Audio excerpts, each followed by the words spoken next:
Hey everyone, welcome to ReBloom, the podcast where we explore the power of change, rediscovery, and living with intention. That's right. We're your hosts, Lori and Jamie, two friends who really love a good story about transformation. In each podcast, we're going to chat with inspiring guests who've made bold pivots in their lives or careers. They've let go of what no longer served them to embrace something more authentic, joyful, and true to who they really are. And the best part, many of them reconnect with passions or dreams they discovered as kids. It's about finding the seeds planted long ago and letting them bloom again. So if you're ready for real conversations about reinvention, purpose, and following your creative heart, you're in the right place. Let's dive in and see what it takes to rebloom. Oh my gosh, Jamie, I do want you to go to Chateau Orcava one day and experience what I got to experience. I want that for all of my artist friends. And I actually have recommended it to many of my friends who have gotten to go there. Ziggy and Beulah have created, I believe, a utopian experience. It's beautiful, and we get to talk to them today. Oh, this is just an amazing conversation. And yes, I am going to apply, and I think all artists should apply and have this experience. They've created a beautiful space that is safe and nurturing and encouraging and lovely. And wait till you hear their story, and everyone is just going to be filling out that application as well. It's beautiful. It's a wonderful story. So enjoy, everyone. Hello, my friend Lori. How are you today? Hey, James. How are you? We're going to have a really fun conversation today. We are. And, I really wish you were sitting here in my house in Chautauqua. That was so fun to have you come visit me this summer here. We're scheming for things next year, so I'll be back. We are, but now we're in our very favorite space, which is our podcast. And we are welcoming incredible guests today. Do you want to tell us a little bit about them? So I think it was 2 years ago now. Oh gosh, was it 2 years? I got the experience of a lifetime. I got to go to Chateau Orcava for an artist residence, and it truly was life-changing on so many levels. I was with writers and visual artists and musicians, which was amazing. And just we still have a text thread going, the 26 of us, and we will be lifelong friends. We've talked about wanting to go back as a group to the chateau. So the owners of the chateau are Ziggy Attias and Beulah van Rensburg, and they are both amazing people. So that's who we're talking to today. We want to hear a little bit about their background and then the pivot towards this new life as Chateau Art Residency Directors. So let's start with Ziggy. Okay, hello. Hi, Ziggy. Hi, Beulah. How are you today? We're doing all right, I think. We're doing all right.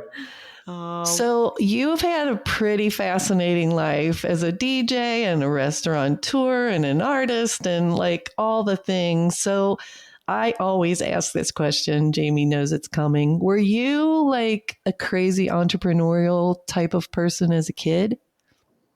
I would definitely say that I've always been an entrepreneur from when I was very young. So I was always looking for ways to make money when I was younger and then to make a living. So, and then whatever my interests were at the time is I would always try to find a way to, can I make a living with whatever my interest is at that time? And that's how I worked my way here. That's a brilliant way to live life, I think. Were your parents very encouraging of that, Ziggy? Well, I grew up in the 70s and 80s, mostly in the 80s. I don't know if those parents were encouraging of anything. Yeah. But I could tell you that my father was an entrepreneur.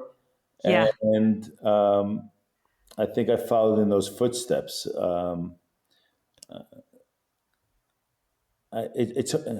I don't think this is the podcast to talk about how encouraging or not encouraging they were. Okay. Well, it's interesting because we've had, it's interesting, and we're sort of about the same era. Many of the folks that we talked to, many of the artists who had parents of that era, it was like get a job or get something. It had to be very structured and have purpose. And it's interesting how many of those folks did that, but then yet still found their way back to some heart-centered work. And it seems that that's where you found yourself along the way. What about you, Beulah? I definitely was very similar in the fact that I always had my own businesses and things. I came from a family, very similar kind of background, and my father was an entrepreneur, and they wanted me to get a job, very similar. Yeah. And being an artist, I always went in that direction and had my own businesses in that direction. So then I ended up in this situation. So you are now in a different way, a gallery curator, owner. So just tell us a little bit about your background too. So I went from having my own businesses in teaching art and doing my own practice to then owning a gallery and opening a gallery in Hong Kong. And I had an art school in Shanghai. And then I had a gallery in Hong Kong, New York, and Australia. And then it kind of pivoted to here. So that was quite a large period of my career. And I learned a lot about being an artist and having the gallery and curating aspect of that. And then, it all led me to this. You are quite the power couple. Yeah. I'd like to say that although Beulah's from Australia and I'm from New York, that we're always surprised by how similar our backgrounds are. For us to meet in this junction of our roads or our path is amazing because we have so many similar kind of experiences from the types of parents that raised us, and then the type of businesses and whatever we did, that neither one of us ever really had a proper job, and we've always found a way to land on our feet from our own ideas. It's very unique, I think, that we both have such similar experiences. I don't think I know how you two met. Did you meet at the chateau? No, we've known each other for a long time as friends. And because we had similar interests, we met in New York during one of Beulah's art fairs, and I don't remember where it was now, but we met there and we became friends. When we'd see each other at the shows, we always had an easy rapport. We both had other lives at that time, and she was from Australia and I was from New York, and we had our own families that we were bringing up. But for whatever reason, we didn't ever think we'd end up together because we're from such opposite parts of the world. But we just had a friendship that it's probably better that we didn't live in the same town. But sometimes it's timing. I mean, but now not only are you in the same town, you're in the same country. You've both pivoted, and you're both in France, and you're both at this stunning, stunning chateau. So, Ziggy, can you tell us a little bit about the chateau and how you guys got there? How did that happen? Well, my father and my stepmother, they purchased the chateau in the early 2000s, around 2005, I think it was. And it was a place that they would go to maybe once a year, sometimes twice a year. And when my father got older, they really stopped coming here. So for about 4 or 5 years, there was nothing happening with the chateau. And it was at a point in my life that I needed a change.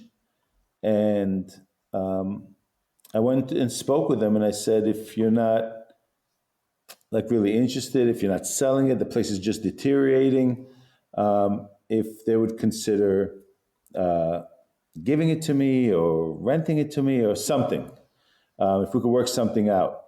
And through different conversations, it ended up that they said that I can have the chateau and I could do whatever I wanted to do with it. So that's how it started to go into my direction, and later our direction. But you first were considering fixing it up and selling it, correct? Yeah, Yeah. well, there was no way. I didn't have the funds or the ability to keep it. That wasn't even remotely on the table. Yeah. But the first time I came here, uh, you know, back around 2005, 2006, I thought that wouldn't this be an amazing place to be an artist in? And it is. Uh, and I found it so inspiring, and I thought that this could be. I always wanted to create a place that's sort of like a think tank for artists. I didn't necessarily think artist residency. By the way, Beulah was having her own ideas for an artist residency that she wanted to create, and when I came here and I was starting to fix it just to sell it for whatever, um, it I remembered that idea of maybe doing something with it. I never really let that idea grow too much because it didn't belong to me. It belonged to my father or the family, and it wasn't something that I had an option for. But when I was working on it, I thought, oh, I wonder if there's a way to keep it. You know, if it was a fantasy, really. It was because the hope was: is there a way to create this big idea and to offer something to artists and make it a place that the artists that come here will be part of building something for the Together. future that could be this utopian idea, which you Yeah. can't do that. That's not possible to do. But But you know, are doing it. But you are doing it. And, for our listeners too, I mean, I have an 1890s house. The chateau is very large. And even though it was given to you, it costs a lot to maintain. It costs a lot to fix it up. Problems are not small. They Yeah. tend to be big problems. Yeah. Leaks are big leaks and cracks are big cracks. And it's an older home and it needed, so you started to think bigger and well, we put it out into the world on social media, okay. and to see if people are even interested in this residency idea. And the account started to get a following, and it started to create a bit of a buzz. While it was being worked on and trying to not repair all the leaks, we still have leaks, but first That try, gives it charm. yeah, French charm. to put it out there to see if people are interested and if they would come here, because obviously we didn't. It's one thing to follow the accounts, another thing for someone to pay to come here. Yeah. Right. So the account was being built for about a year and a half before we thought, you know what, it rains the least in the summertime. We don't need heat because we didn't have heat at the time. Maybe we can offer a residency for like in the summer for about 3 months, 3 months worth of time, and then break it up into 2 weeks and 4 week residencies. And somehow, we were surprised as anybody, we got 100 applications for 38 spots. So that's how it started. And then, of course, the next year you worry if we already exhausted our whole social media followers, Yeah. could we get somebody else to come here? But that's how it really started. I'd been watching it for years and finally got up the nerve to apply. And then I got the acceptance letter like on Thanksgiving Eve. And I was by myself and I was all excited. And then I'm like, oh, now I need to tell my husband. But what I love so much, I mean, so many things I love about the residency, but I think your curation of people is brilliant because it's young, old, you invite people from all walks of life to be part of it. and musicians being part of like witnessing jam sessions and hearing writers speak and read. And it was magical. And I don't think there's anything like it. Oh, that's great. Well, and explain to us, Ziggy and Beulah, to a residency and how you explain a little bit about what that looks like to you and how you bring all those people together. Because our listeners may not be really familiar with a full-on residency. They may go on art retreats, but Yeah. this is a little different. And so if you could walk us through that a little bit, that'd be great. So the residency is after the application process and all that kind of thing. Everybody comes, and it's really a self-motivated residency, and that means you have to come here, and it's up to you what you do. We give you time for you to make work. You get a studio space or a writer's space, and you get time to work on that idea, or you might be having a block in your in your creativity, and you get that time to go into your studio and make work. So there's in 2 weeks or 3 weeks, you have a certain amount of time, and we try and take away all of those mundane things that you have to do in life, like cooking and taking care of things. So then you can actually spend time in your studio working through the process of, what am I doing, where am I going, what is this? And part of our really our thing is to try and build up everybody here to make the voice stronger, to make everybody's voice stronger. And I think that's a really important part of the mission of our residency, is within the group as well. A lot of people have doubts. We're told by our parents to go get a job and get a real job and do all that kind of thing. And we're always doubting, I think, as creative people, what we can do, and is this really work, or is this going to be successful, or is this good?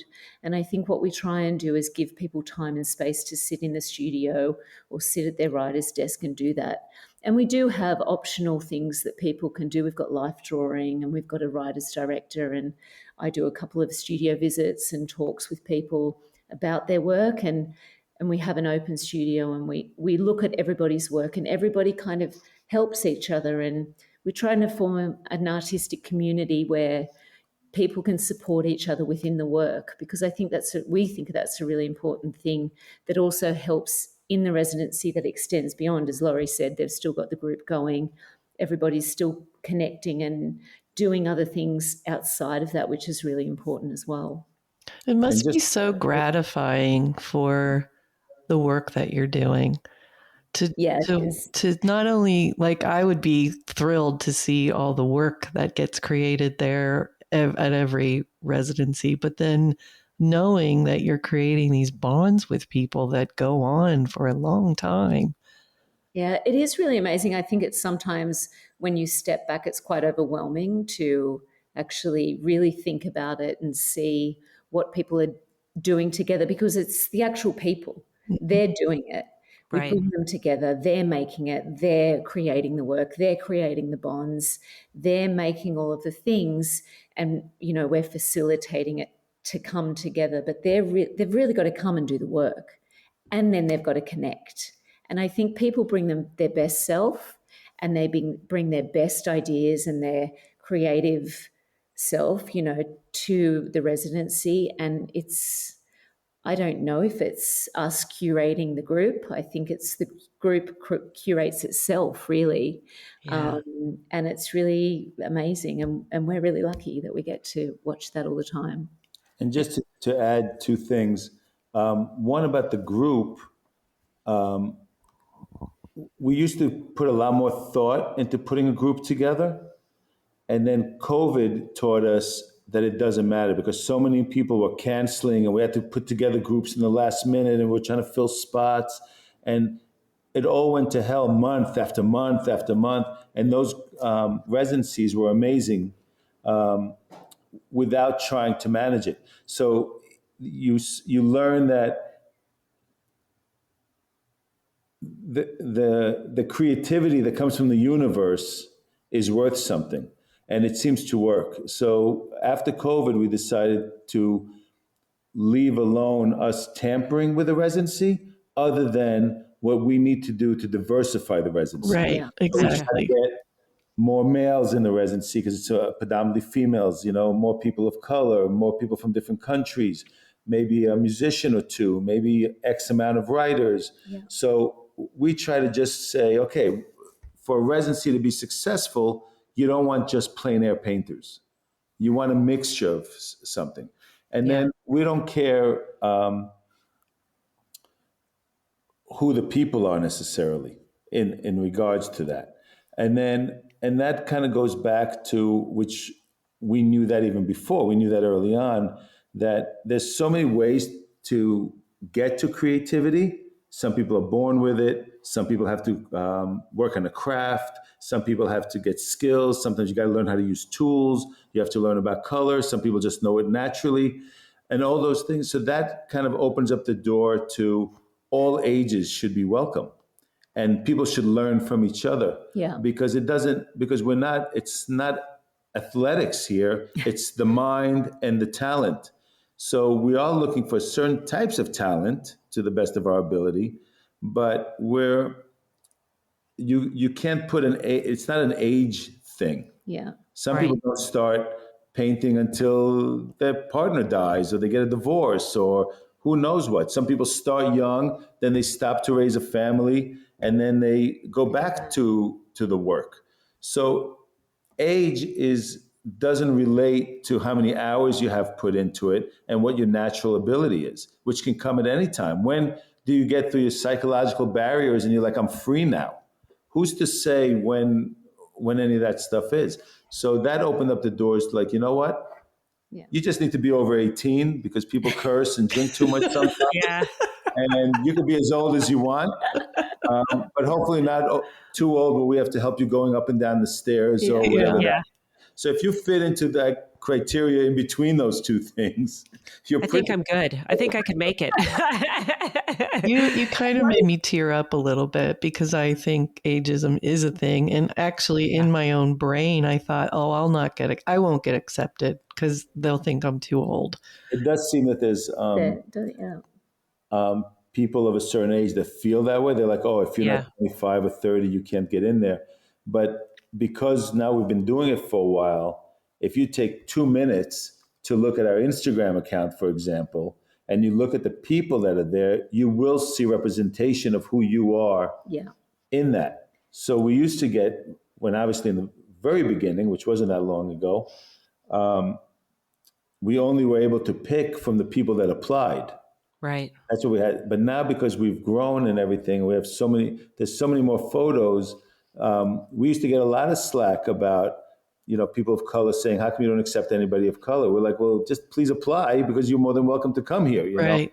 So you don't get those kind of things anymore because now the photos represent who you are. And just one thing on that is one of the really beautiful things about that here is watching the emerging artists, the younger artists who are here, collaborating with the older artists and people who have, just watching those connections happen is amazing. And people like they're drawn to each other. And what comes out of that within the residency kind of happens naturally now. And it's really amazing to watch. And it's really people giving each other this experience. And then also you getting this youthful experience where you're like, I don't know how to use Instagram. Like, show me how to use Instagram, please. Yeah.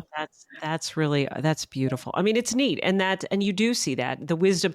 And sometimes when it's the wisdom of others, not their parents or vice versa, then you tend to be a little bit more open-minded. Well, I want to go back to that first summer. You opened up that first summer. You had your first set of residency or your first residency happening. What happened that summer that you went, wait a minute, this is pretty awesome. And this is a business and this is viable. And I'm sure you learned a lot that summer, but you've grown from just one now to a full year of residencies, I should say. But take us back there and what happened and how you grew from there.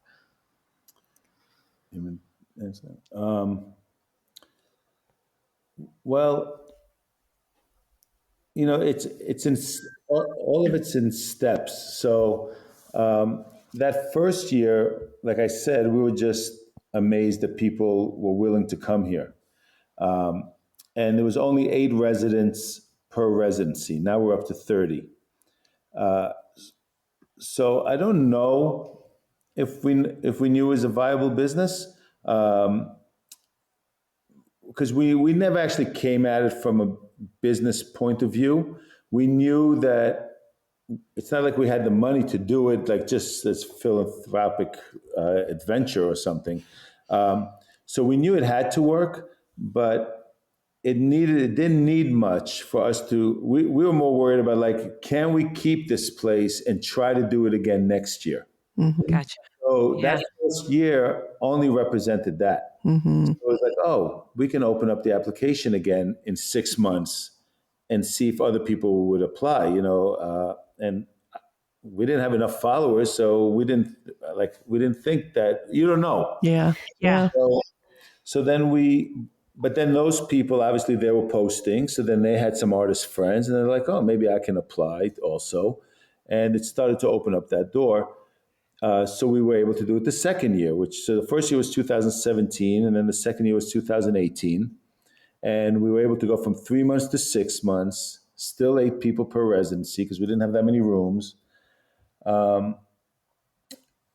And then we were able to try it again. But we're always worried about, Yeah. even today, will people apply? The residency is bigger now, so you need more to keep it going. It gets harder to just think of it as, and that's maybe our fault because we grew fast, which is you need to support all the people and the families and all the French people that work here now. So then you get nervous, so the in a way it comes full circle. Now you have the worries of a business, even though you don't want it to be a business. The whole idea was, not, even though it has to be a business, we don't want to come from it from that point of view. Right. Right. So we still try to make all our decisions as artists, but practical. Yes. And I don't know if when you're an entrepreneur, when you're doing this kind of project like we're doing, where it's just us, if you ever get to a place where you have enough to just sleep at night comfortably. Yeah.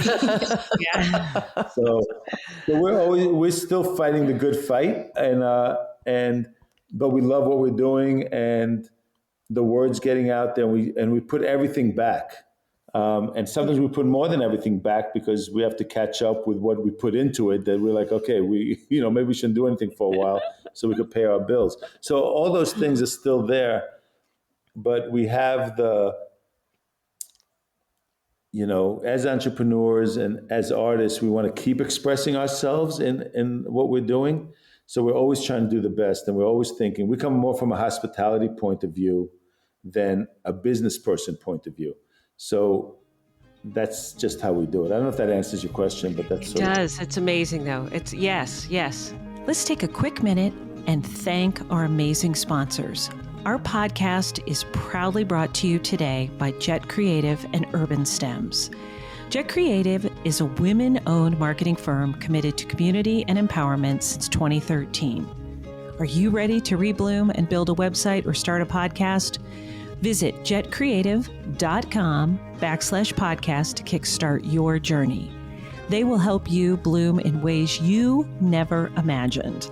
And bonus, our listeners get an exclusive discount when you mention ReBloom. And a huge thanks to Urban Stems, your go-to and our go-to source for fresh, gorgeous bouquets and gifts delivered coast to coast. Use Bloom Big 20 and save 20% on your next order. And don't forget to subscribe to this podcast and follow us on Instagram and Facebook at ReBloom Podcast. Thanks to our sponsors, and thanks to you for joining us today.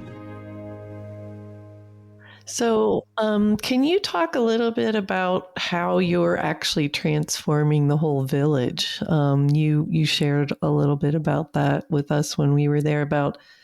I think you shared that some of the younger generation, they don't want to stick around and work the land or whatever was happening there, and they're moving, and so you're kind of making this an artist destination beyond just the chateau itself. Yeah. Well, so we're in the French countryside, which is beautiful, but we think, or it's probably true, the people that grow up here, they don't necessarily want to do what their parents did. They don't want, and there's not as many jobs or maybe the kind of jobs that they want. So if you don't want to be a farmer, or you don't want to work at a supermarket, or you don't start some kind of trade, and you have to get a job, you want to go closer to cities. So a lot of rural Europe, not just France, there's a lot of homes available, and that's why you see these like schemes of selling houses for €1 in Italy, and now France is doing it because they want these areas to stay viable. So the village is quite small, and there was abandoned buildings and old barns, and in the village itself, though we were able to work deals out with the people that own them, so we could turn them into annexes for the residency, for the chateau. So that started to happen. So we're in the process of building galleries. We opened up an art store recently, Oh, wow. That's amazing. We have an art store, and then we have a beautiful antique store sign. So we have a fake antique store next to the art store. First store open in the village for 100 years, 100 maybe. years. But the art store works because we supply, the customer for the art store. Yeah.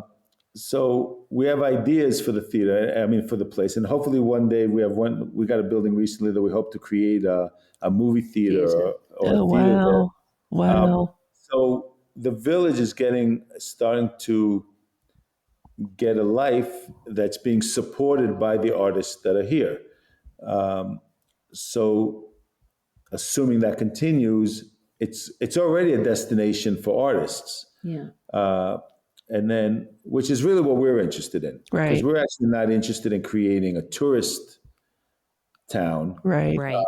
But we know that would help artists in the future. We just don't want to do that. Yeah. Right. Yeah. We want to build it for the artists. But, Yeah. if you build it, they will come. So we believe it's going to become this art village that will have this dynamic feel to it, because we're working on a sculpture park, and we're creating the galleries. And it'll be a very unique place because of the fact that the artists who come here, and there's studios soon there's going to be studios in the village besides the regular studios. So what happens is, if you love art, more in the future, but if you love art, this will become a destination that you can come here every 2 to 4 weeks and just discover new artists. Wow. The base is there. Wow. And the place is beautiful and all that, but there's always going to be new people. If you come here this year and you come here again in 6 months, all the artists are going to be different in the studios. Right. Yeah. Right. So And the work in the galleries, the work in the galleries isn't work for sale. It's really about the artists who are coming here. It's all the work some people have left work that's been created here, and it will be that work on display to bring attention to them. So it's really trying to bring back attention to the work, to give the artist more of attention to their work. So people will come here, discover them. Hopefully they'll connect. People will like their work, and it's just doing a full circle, and curators will come, and hopefully that will just continually bring more support for them. For even past artists. Yeah. Yeah. Yeah. So are your entrepreneurial parents still around, or what do they think of this? Mine is. Yeah, my father passed away in 2019, but he would have loved, I'm not sure how much he cared about art necessarily, but I think he would have loved the idea of what was happening. And although he couldn't really pull it off, he wanted, like when he purchased the chateau, he wanted to create a legacy. I don't know if this is the legacy he was thinking exactly, but without him, we wouldn't have been able to do this. Yeah. So Yeah. he did do that. It's just it's not always the way you think it's going to be, and that's everything. Right. Well, that's important too, because I mean, to your point, I mean, sometimes we head down a path and we're like, oh, it's got to look like this, it's got to look like that, and particularly older generations. And I think kudos to you both, because you saw this beautiful space, but you pivoted to actually what was needed. and truly needed is a space for artists and residencies. I spend the summer in Chautauqua, New York, and they have a 5-week residency here and a 2-week residency here that's become very popular. And it's wonderful to see the arts here. We have a ballet, an opera, a symphony, and all kinds of students. And we're just about to finish the season. And I'm surrounded by arts all summer, and it's beautiful to see that growth and to see that ability to explore. And you're giving these artists that ability to do that. And my understanding is too that the food is pretty good. Oh, yes, it is. Well, it's so nice that you don't have to even think about it. You just, chef serves this incredible buffet, and it's amazing. If you come back, we're building right now, it'll be done in the middle of September. Sometime in September, we're building a big commercial kitchen. Oh, my goodness. Nice. I want to come with my daughter because I want her to experience Wait a minute. And what my about friend me? Jamie. And my friend Jamie. I'm coming. I would love to come. Hey, Laura, what were some of your favorite memories of being at the Chateau? Oh, my gosh. Well, I sort of hung out in my studio all day. I didn't even want to come up for meals. No. I did for dinners, but I just had snacks in my studio, and I just like working all day on whatever I wanted to work on. And then there was a musician, Michael, in the studio next to me who was composing and playing music while I was working. I'm going to get teary-eyed thinking about it.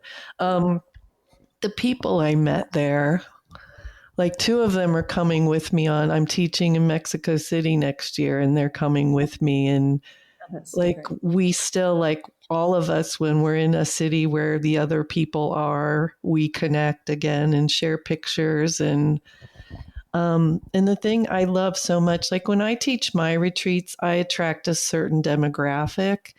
So those are the people that I'm with those experiences, but the diversity of the group in every way is what I loved.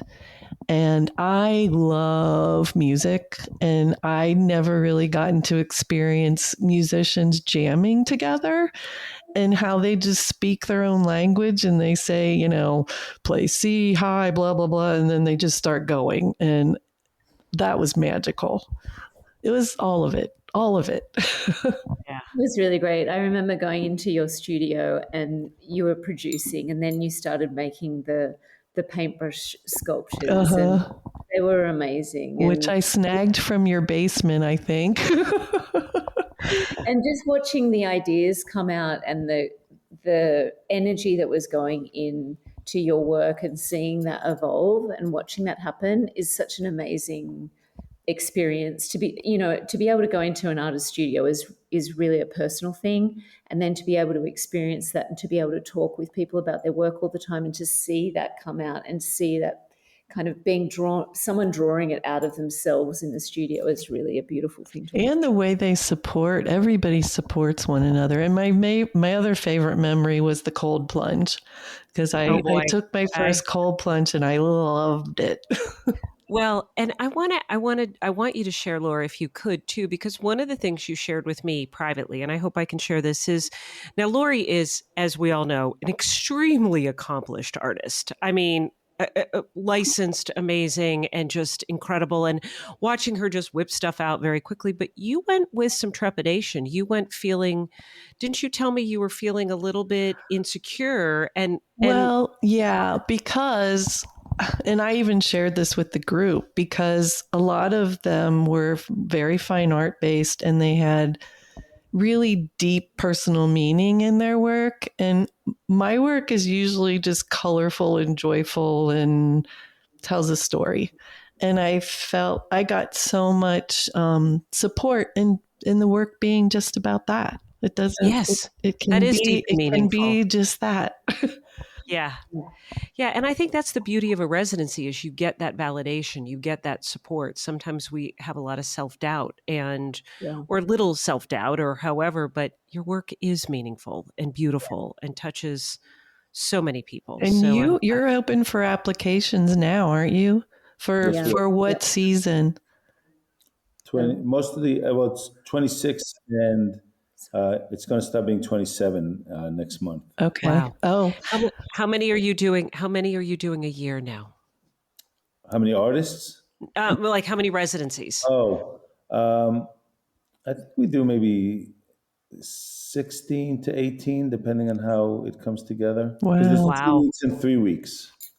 So So, it comes so out it's like that. 3 weeks, not 2 weeks in a month any We longer. don't do the 4 weeks anymore, but we do 2 weeks and 3 2 weeks. weeks and 3 weeks. Yeah. Yeah. Yeah. And you also have some scholarships available too for some people too. I Yes, saw so that. everybody who gets accepted gets a scholarship, which is called the Denis Diderot grant. And then we have one for people that are for artists that are 29 and younger, which is an additional emerging artist grant that we can do about 6 a month. Yeah. That's amazing. fabulous. And I just want to add something that